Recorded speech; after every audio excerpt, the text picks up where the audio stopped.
Hello ladies and gentlemen, welcome to the backstory. If you're new here, kindly hit the subscribe button and the notification bell down below so that you can be notified when we post any video.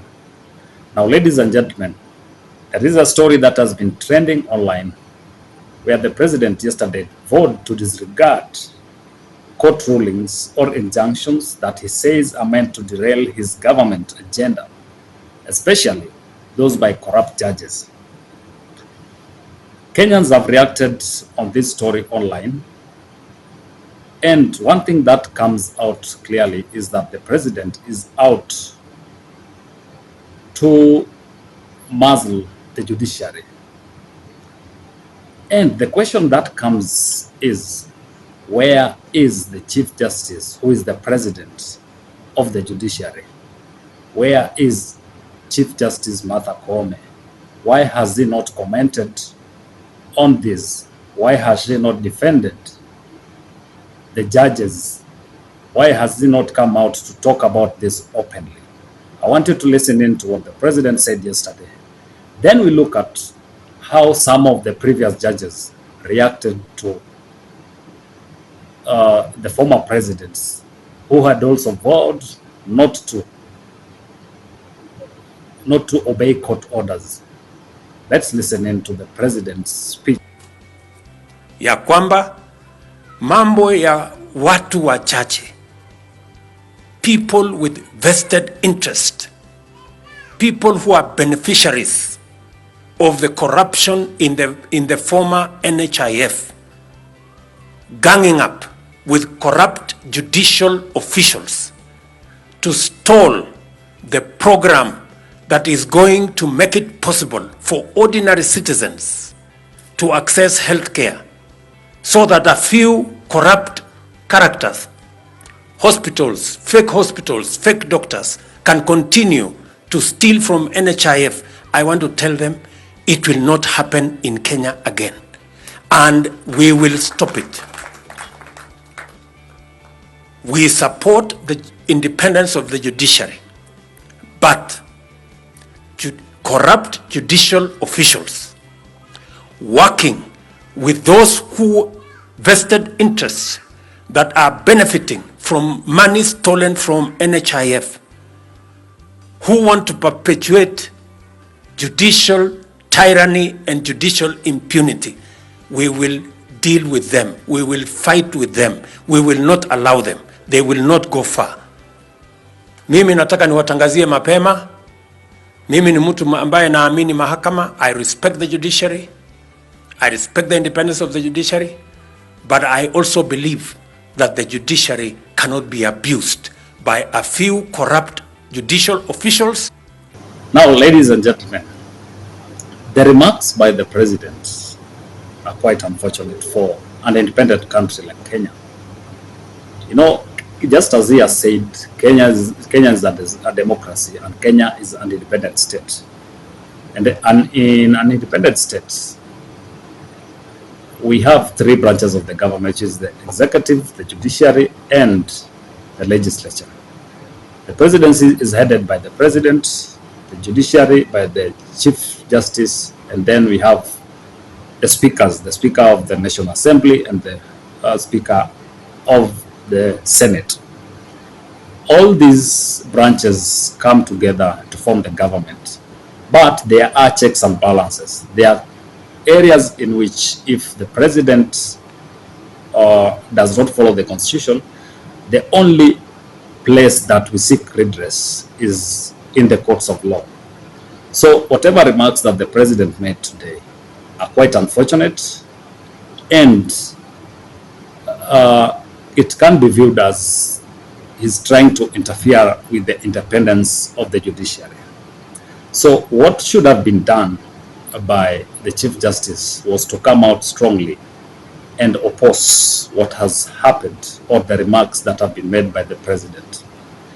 Now, several organizations have come out to condemn what the remarks by the president. I can see that the judges, magistrates body has come out to condemn it.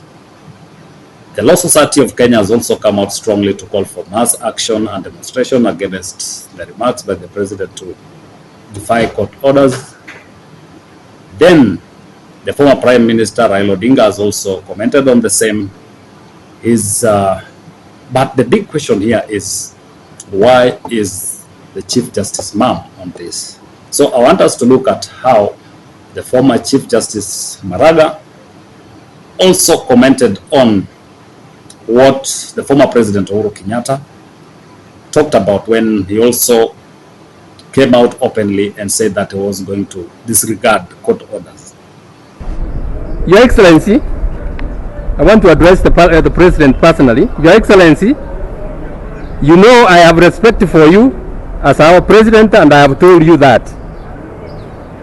You also know that I have, for a long time now, and successfully sought an appointment to discuss this issue with you, leaving me with no option but to raise the matter through this public statement. It will be at the direction of my duty if I do not raise Wanjiku's agonies in my domain. At least let her know that I share in her frustrations. It is for this reason that I must remind you, Your Excellency, that you swore to defend and uphold the Constitution and the laws of Kenya. The Constitution, as the two multi-judge court cases held, requires you to appoint judges recommended to you by the JSC, which you have refused to do. The laws of this country include valid court orders.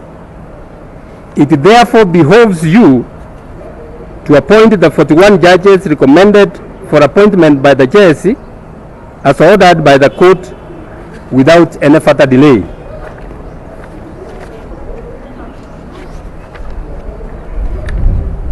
As Your Excellency has pledged in the past, you respect the rule of law. I urge you to now demonstrate that faith and respect the rule of law by complying with those two court orders. In so doing, you will also alleviate much suffering for Kenyans who are seeking justice in our courts. Now, ladies and gentlemen, that was a bold statement from the former Chief Justice then, Maraga. And that is what is expected of the current Chief Justice, Martha KOOME, to also come out and defend the members of the judiciary. However much there could be corruption within the judiciary, but there are legal ways in which all these things can be addressed. And that is how the president, or what the president should do, or how he should tackle all this, not going public. Because now when he goes to public, then he's seeking kind of public sympathy or trying to address this in a court of public opinion. I would want to leave you guys with the comments of also the former Chief Justice, William Ruto, when he addressed the political class on matters to do with interfering with the independence of the judiciary. And that will be all from me tonight. But I wanted to say, and this message is for politicians who are here. In my office as Chief Justice, whenever I interacted with the presidents, deputy presidents, I used to tell them one thing, that if you think you can enslave the judiciary, it can also be enslaved by those who come after you. And they can come after you literally. And I remember when President Uhuru Kenyatta's goats and trees were cut. I tried to call him to remind him that we had that discussion. That the judiciary is the place where the bewildered will run to. That's why we were called the Temple of Justice.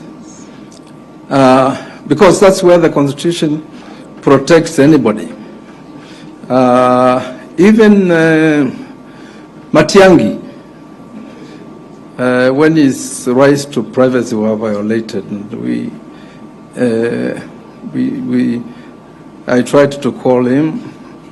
I wanted to tell him that we are protecting his rights because the politics of revenge is what the Constitution does not envisage. And actually, it's only the judiciary where people will have to run to. Uhuru's sons with their guns, licenses, where did they go? There is no other place. So it's my message to the politicians is that we must guarantee the independence, the integrity of the judiciary.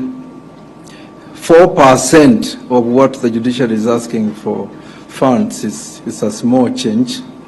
And that this is the institution that will guarantee social transformation, and it needs the support of the other, three arms. And I thank you very much. This message was specifically for the politicians, not the judges.